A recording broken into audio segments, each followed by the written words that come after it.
Would you rather the state of Texas restrict access to guns or violent media like video games? Would the Constitution allow either of these to happen? These are all weighty questions state lawmakers are dealing with today at the state capitol. KXAN's political reporter Phil Prazan was there. Deep in the Capitol extension, a select panel of lawmakers continued on their path to recommend changes to the laws in the state of Texas when it comes to mass violence incidents like we saw in El Paso and Odessa. Chair of the Select Committee, Senator Joan Huffman, invited Dr. Tao Braun from the Violence Prevention Agency to testify.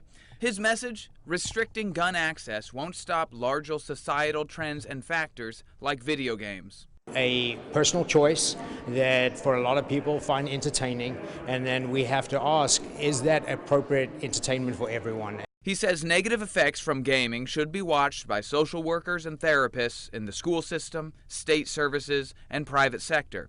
If necessary, they could respond with child protective services for signs of neglect. Your loved one is having a hard time knowing the difference between reality and fantasy, so to put them on a simulator that puts them into a fantasy world of killing could be extremely problematic to them and to the community. People wanting stricter gun laws don't buy it. Some part of the equation's not sinking in, and yeah, I think video games is the red herring in this whole discussion. Jill Switzer from Texas Gun Sense says societal inputs like movies, music, and video games change, but violent shooters continue to use guns. And in some ways, it's easier to get at the easy access to firearms part of the equation.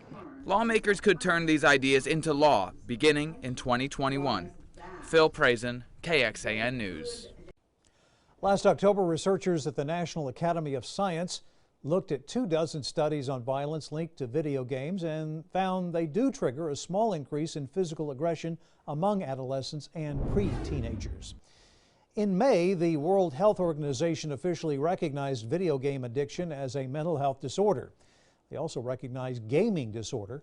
That's described as a pattern of persistent gaming behavior.